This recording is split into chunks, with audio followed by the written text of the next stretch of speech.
અમદાવાદથી એક મોટા સમાચાર. પીજી દુષ્કર્મ કેસના આરોપીનું એન્કાઉન્ટર થયું છે. પંચનામા વખતે પોલીસ પર હુમલો કરી ભાગવા જતા વાગી ગોળી. હેબતપુરમાં પંચનામા દરમિયાન આરોપી ધર્મસિંહે પોલીસ પર હુમલો કર્યો અને સ્વ બચાવમાં પોલીસે ચલાવી ગોળી. હોસ્પિટલમાં લંગડાતા પગે કાન પકડીને માફી માંગતો જોવા મળ્યો પીજી દુષ્કર્મનો આરોપી ધર્મસિંહ.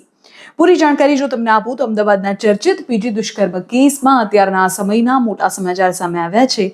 આનંદનગર વિસ્તારમાં ઇન્ટિરિયર ડિઝાઇનિંગનો અભ્યાસ કરતી યુવતી સાથે દુષ્કર્મ આચરનારા નરાધમ આરોપી ધર્મસિંહ પર પોલીસે ગોળીબાર કર્યો છે.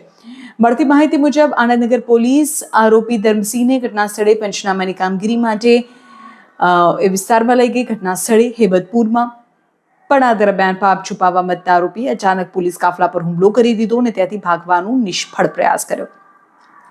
પોલીસ અને આરોપી વચ્ચે થયેલી ભારે ઝપાઝપીમાં એક પોલીસ કોન્સ્ટેબલની ઈજા પહોંચી છે.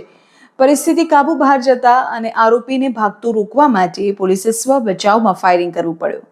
પોલીસે ચલાવેલી ગોળી સીધી આરોપી ધર્મસિંહના પગમાં વાગી અને તે ત્યાં જ ઢળી પડ્યો. આ ઘટના બાદ ઇજાગ્રસ્ત કોન્સ્ટેબલ અને ગોળી વાગેલા આરોપી ધર્મસિંહ બંનેને તાત્કાલિક સારવાર અર્થે અમદાવાદની સિવિલ હોસ્પિટલ ખસેડવામાં આવ્યા. હોસ્પિટલમાંથી જે દ્રશ્યો સામે આવ્યા તે ખાખીના ખૌફની સાક્ષી પૂરે છે. જે આરોપી એક નિર્દોષ યુવતી પર અત્યાચાર ગુજાર્યો તે જ આરોપી ધર્મસિંહ સિવિલ હોસ્પિટલમાં લંગડાતા પગે કાન પકડીને માફી માંગતો નજરે પડ્યો. આરોપી સતત કહેતો હતો કે હવે આવું નહીં કરું, મને માફ કરી દો, એકવાર માફ કરી દો. ઘટનાની ગંભીરતાને ધ્યાનમાં રાખીને ડીસીપી સહિતના ઉચ્ચ પોલીસ અધિકારીઓનો કાફલો સિવિલ હોસ્પિટલના સ્થળ પર પહોંચી ગયો.